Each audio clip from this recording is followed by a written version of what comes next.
श्री स्वामी समर्थ महाराजांची कथा भाग 4 मध्ये आपण पाहणार आहोत. काळ पुढे सरकत होता. श्री स्वामी समर्थाचे वय कोणालाही माहीत नव्हते, पण त्यांच्या चेहऱ्यावरील ते दिवसेंदिवस अधिकच उजळत होते. अक्कलकोटमध्ये रोज हजारो भक्त दर्शनासाठी येत असत. एके दिवशी स्वामी समर्थांनी आपल्या जवळच्या सेवेकऱ्यांना शांतपणे बोलावले. चोळाप्पा, बाळाप्पा आणि इतर अनेक भक्त त्यांच्या चरणाशी बसले. स्वामी काही क्षण शांत राहिले, मग म्हणाले, हे शरीर एक दिवस सोडावेच लागते, पण मी शरीर सोडले म्हणून मी दूर जाणार नाही. हे ऐकून सर्व भक्तांच्या डोळ्यात अश्रू आले. चोळाप्पा रडत म्हणाला, स्वामी, आम्हाला सोडू नका. स्वामी समर्थांनी त्याच्या डोक्यावर हात ठेवला आणि प्रेमाने म्हणाले, मी कुठेही जात नाही. जिथे माझे नामस्मरण होईल तेथे श्रद्धा असेल, जिथे भक्ती असेल तिथे मी सदैव असेन. त्यानंतर त्यांनी सर्व भक्तांना शेवटचा उपदेश दिला. सत्याचा मार्ग सोडू नका. गरिबांची सेवा करा. आईवडिलांचा आदर करा. कोणाच्याही मनाला दुःख देऊ नका आणि संकट आले तरी घाबरू नका. क्षणभर थांबून त्यांनी ते अमृतवचन पुन्हा उच्चारले, भिवू नकोस, मी तुझ्या पाठीशी आहे. संपूर्ण दरबार अश्रूंनी भरून गेला. काही दिवसांनी चैत्रवद्य त्रयोदशीच्या पवित्र दिवशी इसवी सन 1878 मध्ये श्री स्वामी समर्थांनी अक्कलकोट येथे समाधी घेतली, अशी परंपरा सांगते. समाधी घेतल्यानंतरही लाखो भक्तांना त्यांच्या कृपेचे अनुभव येत राहिले.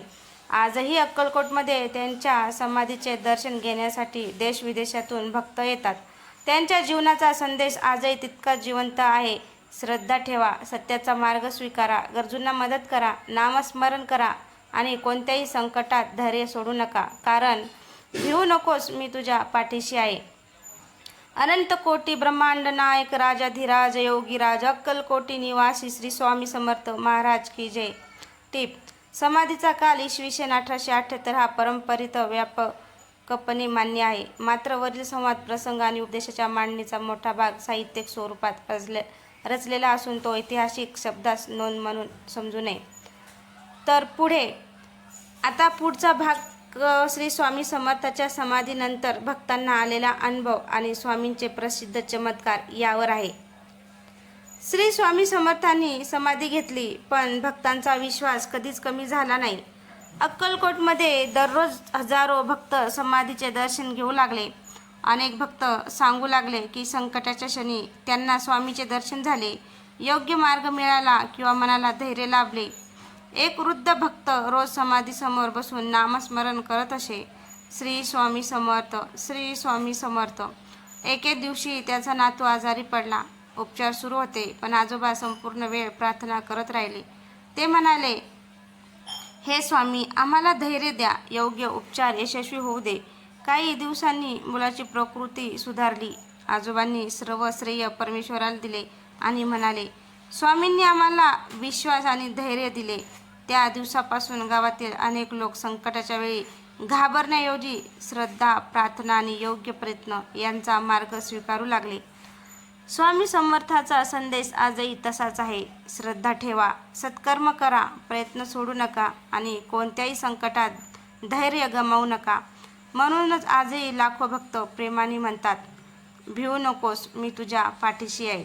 श्री स्वामी समर्थ. टिप: समाधीनंतरच्या अनुभवाबाबत विविध भक्त परंपरा आणि वैयक्तिक श्रद्धा प्रचलित आहे.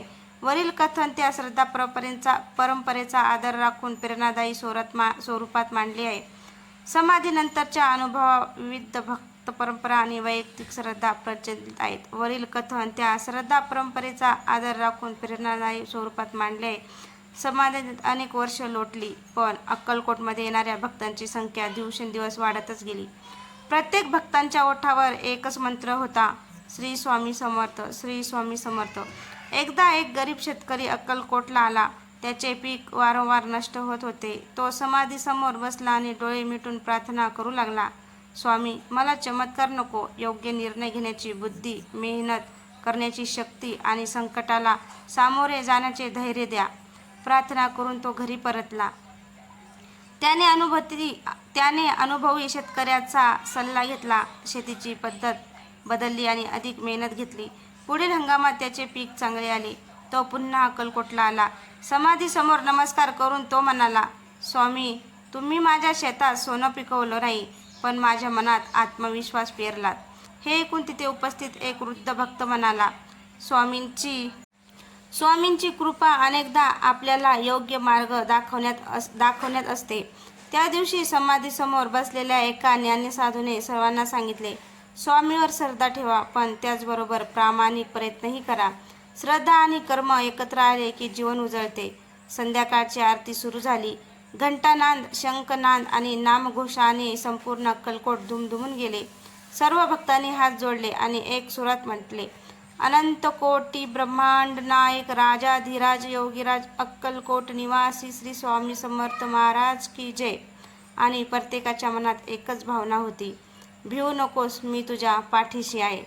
टिप: वरील भाग श्रद्धा परंपरेवर आधारित प्रेरणादायी साहित्य कथन आहे. समाधीनंतरच्या अनुभवाविषयी विविध भक्त परंपरा प्रचलित आहेत. हा भाग त्याच भावनेचा आधार राखून लिहिलेला आहे. अक्कलकोटमध्ये दर गुरुवारी भक्तांची विशेष गर्दी होत असे. दूरदूरच्या गावातून लोक स्वामींच्या समाधीचे दर्शन घेण्यासाठी येत असत. त्या दिवशी एक तरुण डॉक्टर प्रथमच अक्कलकोटला आला होता. तो विज्ञानावर विश्वास ठेवणारा होता, पण आपल्या आईच्या आग्रहाखातर दर्शनासाठी आला होता.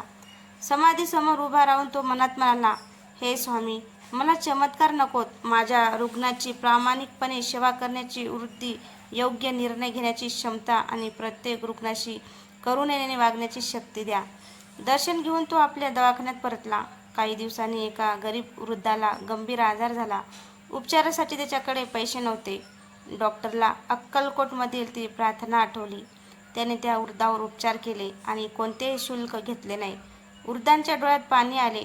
तो म्हणाला, बाळा, देव तुझे भले करो. त्या एका आशीर्वादाने डॉक्टरचे मन भरून आले. काही महिन्यांनी तो पुन्हा अक्कलकोटला आला. समाधीसमोर नतमस्तक होत तो म्हणाला, स्वामी, मला समजले की खरा चमत्कार म्हणजे एखाद्याच्या जीवनात आशा निर्माण करणे. तेवढ्यात मंदिरातील एक वृद्ध सेवेकरी हसून म्हणाला, स्वामी समर्थ नेहमी शिकवतात, सेवा हीच सर्वांची साधना आहे. डॉक्टरांनी नम्रपणे मान झुकवली.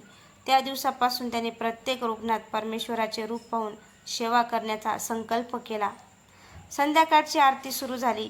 संपूर्ण मंदिरात एकच नामघोष घुमत होता, श्री स्वामी समर्थ, श्री स्वामी समर्थ, श्री स्वामी समर्थ, श्री स्वामी समर्थ. आणि प्रत्येक भक्तांच्या मनात एकच विश्वास दृढ झाला, भिवू नकोस, मी तुझ्या पाठीशी आहे. टिप: हा भाग श्रद्धा आणि सेवेचा संदेश देणारे प्रेरणादायी साहित्य कथन आहे. यात कोणत्याही चमत्काराचा ऐतिहासिक दावा केलेला नाही.